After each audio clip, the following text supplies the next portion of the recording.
Hey guys, how long does it take to start a coaching business? So, I just got in my car. I'm probably not going to drive during this video, but I'm going to sit in my car. And this is actually something I bought of my coaching business, my car, right? Sometimes I like going around, just driving around my city because we have like these windy roads. I'll put it in like sports mode and stuff like that, and it's just like very, very fun. But thinking about like a coaching business. So the thing I think most people struggle for the coaching business is like the amount of speed it will take before you get your first client is really determined by a couple factors. Number one, how good is like your offer? Like when I say an offer, most people are not very creative, right? So it's like they're going to be doing some sort of like, I'll get you clients or you don't pay. And like 2 years ago, it was like way bigger with the or you don't pay, because it's like what Alex Hormozy was promoting. Sorry, Hormozy was promoting that before he started like getting on like the school trend, where it's like, school, low ticket funnels. And like, just side tangent, a low ticket funnel, like a low ticket recurring funnel is like one of the worst. It's one of the hardest business models to really make work for like a beginner. So like if you see people talking like start a school group, they're gonna pay you like $10 a month for like 2 to 5,000 years. Like it's not gonna work the way you think it is. Like you might as well just go like medium/high ticket. Now most people in the industry, like when they say coaching business is like high ticket, they mean something like 5 to like maybe like 10K, right, for the service. Now that's not really high ticket. High ticket can be $25,000, $100,000, $50,000, $150,000 for something. Like some of the students in my mentorship program, like for consultants and for like my accountants, right? So I have like 2 different programs, right? I have like a mentorship program for like coaches and like agency owners who like are trying to start a coaching business. And then I have like my main one, which is more for like accountants and like tax professionals who are trying to like grow their business. But on the tax professional side, so you have people like selling $40,000 contracts, $50,000 contracts, like pretty routinely. That's high ticket. When you're selling like your $5,000 thing, it's not really that high ticket. It's only because like they're just selling to like individuals who are not used to spending a lot of money. But like, yeah, if you're like nervous, like let's say that you're thinking about buying like a coaching program and you're like, oh my gosh, it's $5,000. Like, dude, you're not gonna be able to sell a $5,000 coaching program if you can't even buy a $5,000 coaching program. Like, just being completely honest with you, I think most people understand that. But back to the point we're talking about. So most people's offers are just so uncreative, right? Because it's like everyone does the same exact thing. If you can kind of find an area of expertise where maybe you're not like the foremost expert, like you're not like the Tony Robbins of like mindset coaching. Maybe you're just a guy that's like has figured out how to like overcome anxiety in your own life and you're able to kind of like offer that idea to someone. Oftentimes it's going to be a mixture of like, what is the idea that you're selling? What is the tangible and intangible outcome that they're going to get? What is like the speed to get that result? And like, what is the likelihood that they actually believe that you can get them the result? If you have those 4 things down and like you really understand how to like mix those principles when you're doing your consultation calls, you're going to get a lot of people to buy from you. But even before that, everyone's like focusing on like the offer. But more important than the offer is like, who are you actually selling to?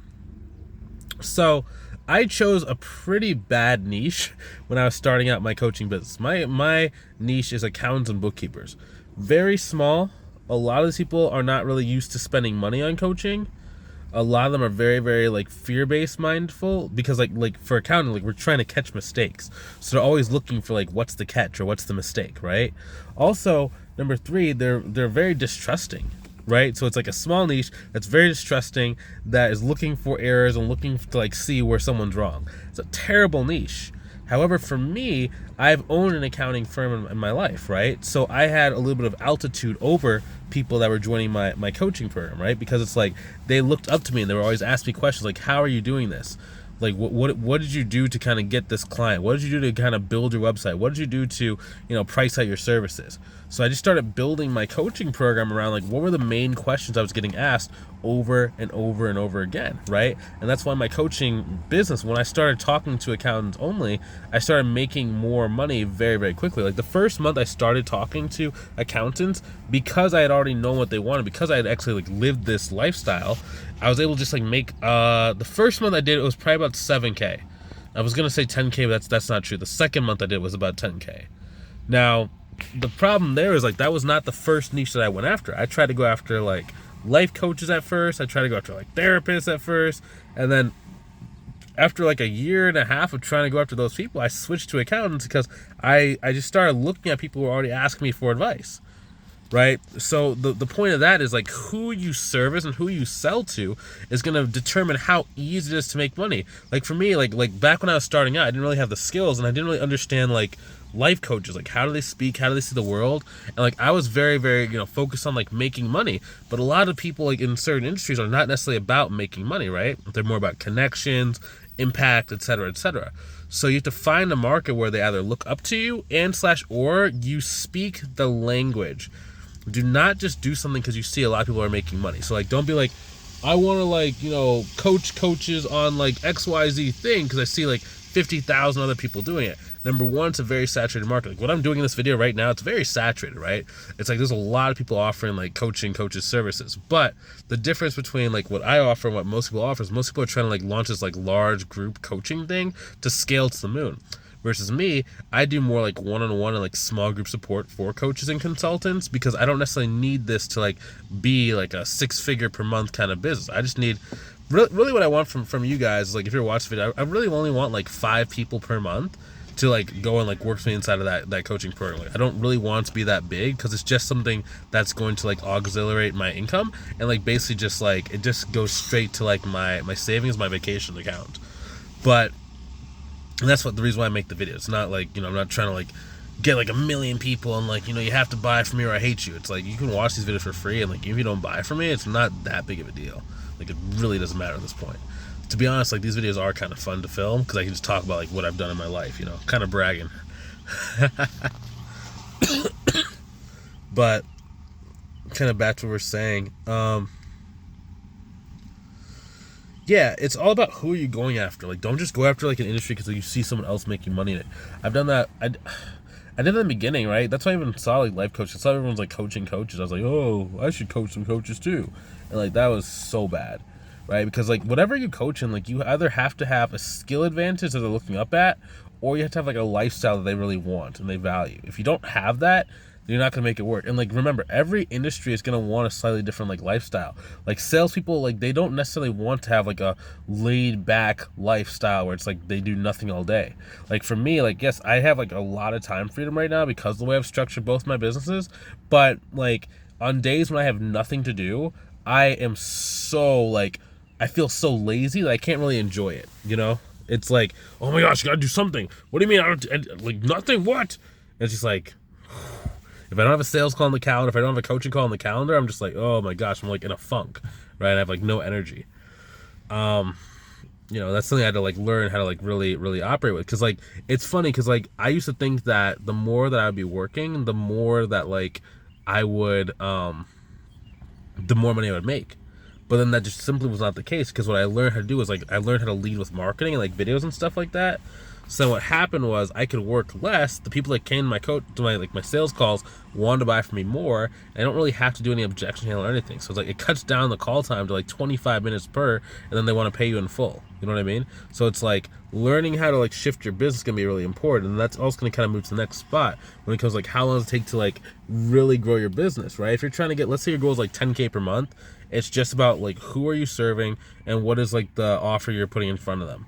After that, it's going to be more about like your sales consultation call. Now, the good thing for you is that the better you get at marketing, the less you have to get good at sales. So you can just have a very basic sales script for your consulting offer, which can actually be more about just talking to a certain degree. Like some people like they're like, you need a magic script. It's like, no, if you just have a right person who wants to buy, like you can say like literally nothing. Like I describe how I'm going to help someone in 2 minutes.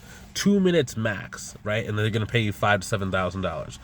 Super simple, super easy, right? But that's because of the marketing.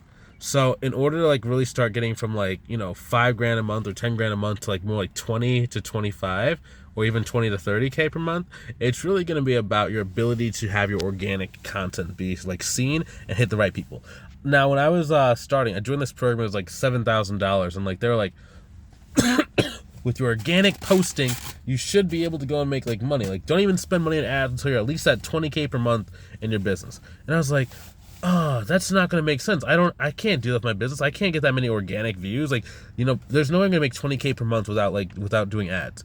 So I started ads very prematurely, right? So what that led to was I had to spend a lot more money on ads, and then like it worked. It got me like 30K per month, right? And like in the first year I did ads, it got me to about 18K per month. I'll say it more like that. It was like more like 18K per month. And then once I did that first year of advertisements, the second year I added in like my YouTube channel. So like my original YouTube channel, it has about 3,600 subscribers right now, but that doubled my revenue essentially, and that got me to about like 30K per month pretty quickly. So it got me to 30K per month, and then like after I hit 30K per month, I hit 48, then I hit about 48, then it was like 64,000, right? And then that what happened after that, that's like a story for another day. Like we just switched our lead sources, switched everything we were doing, and it was just trash. It crashed for like a month, and then like we totally panicked, and then we got it back up to like 35-40K after that. But it was just like, yeah, no, it was a rough like July, we'll call it July 2020. Was it 23? No, yeah, July 2022.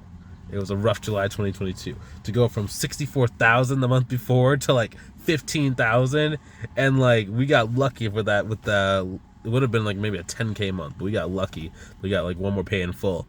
But we'll talk about that for like another day in time. But like it really, if your goal is to like get to like that 20-30K per month mark, you can do it without spending ads. Like nowadays, like I spend like anywhere between like $600 to like $1,500 a month on ads, and like that gets me anywhere between like $7,000 to like $15,000 a month. It's ridiculous. I have like a 9x ROAS in a lot of months. It's so ridiculous, so ridiculous. Like I would never have like thought this, but the reason why is because the ads basically just bring in traffic and bring in people who then go into my organic YouTube or my organic posts, and they just work twice as well now. So it's like in the beginning, what I did was I went and I used ads, and then I doubled with YouTube, right?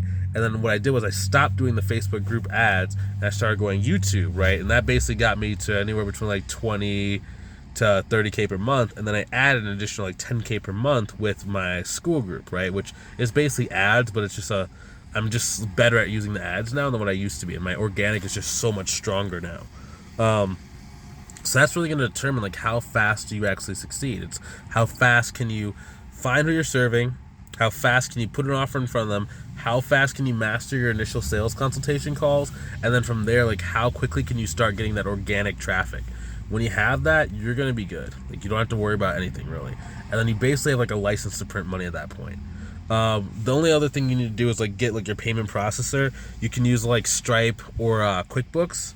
For me, I use Stripe if it's like a payment plan, because it automatically saves the card to file, so I can just pull out the amount of money they owe every single month for the payment plan. Or if it's like if it is a pay in full, I'll use QuickBooks, because QuickBooks has some really cool kind of like bank features. Like it'll send you the money within like the same like 24 hours, versus like Stripe will hold your money for like 2 to 3 days. So it's just kind of it's kind of trade-offs, and we can talk about those payment processors on a different day. But yeah, it doesn't have to take you that long. Like when I really figured this stuff out, it took me under 30 days. Like it did not take me that long, right? So it's like you can do it too. It's just you have to have everything in place. Now the hardest part about this is finding who to serve. That's going to take a long time if you don't already have people coming to you, right? So it's like if you're thinking about starting a coaching or consulting business, I would really kind of take a look around you and your life and see like, what do people look up for you? What do people ask your opinion on? What do people ask your advice on? From there you can start like, making money. So like, let's say you're a fitness person, like you work out in the gym, and people are always asking like, hey man, how do you get your chest so big? Or hey man, how do you get your biceps so big? Or how'd you lose so much weight? That's what you should be selling. That's what you should be selling. If it's like, oh my gosh, dude, all the ladies seem to love you. You always have people around you. How do I get so many friends like you? Like that's what you should be selling. If it's like, dude, how did you get so big in business? How'd you get so many followers, so many subscribers? That's what you should be selling. Like I've seen some people selling a program which is strictly about how to go and get 50,000 people inside of your Facebook group. How do I know that exists? Because I bought 2 coaching programs like that. The first one helped me really get my group organic down, and then the second one was about how to get like ads to grow my group. I got to like 40,000 group members in 1 year, right? So it's like, yeah, you can sell anything because coaches buy coaching. Everyone buys coaching, right? So it's just what are they going to trust you on, right? Because anything can make money in this game. All it is just a transference of information. It's just, do they find you credible with information you're trying to offer? If no, you're going to probably take like 1.5 years, 2 years to like get off the ground. If yes, it can take you like literally like 3 days. So good luck. And if you want some more conversation about like, I'm gonna make more videos talking about like your niche selection and like how to make your offer better, which is again the first step. But if you just don't want to watch these videos, like maybe you just want to like just go straight and just like attack, and you just want to be like, hey man, if you know all this stuff and like you've been to where I'm trying to go, I just want to work with you directly, like on a one-on-one or a small group basis to be able to like grow your business. Go and click on the link inside the description and like book a call with myself. Let's see if I can help you inside of our program, okay? It's a mentorship program for coaches, consultants, and agency owners to be able to help you grow your business so you can really live a life of freedom without having to worry about money and like having to like feel like you're a slave to everyone else's agenda except for yours, okay? I want you to live life on your own terms. If that's what you want, click the link. Let's book a call. Let's see if I can help you. Don't waste any time, man. Don't waste time. Like, life is so short. Like, take advantage of opportunities when they come to you. That's, if I can say one thing that's really worked for me in my life, is anytime I see an opportunity, I attack. It could even be like in some cases it's the wrong opportunity, but who cares? I can figure out something's the wrong opportunity so much faster and then course correct, and that's why I can make so much money faster than most people can. Okay, so if you want some help, if you want to go and like, you know, really grow your business and really change your life, click the link inside the description. Let's book a call. Let's see if I can help you out. And again, it's no pressure. If you're maybe not ready to like buy or like get started with this, it's not a big deal. Like, you could come back a month from now, 2 months, 3 months from now. It doesn't really matter, you know. So let's see if we can help you out. Okay, click the link and I'll see you soon.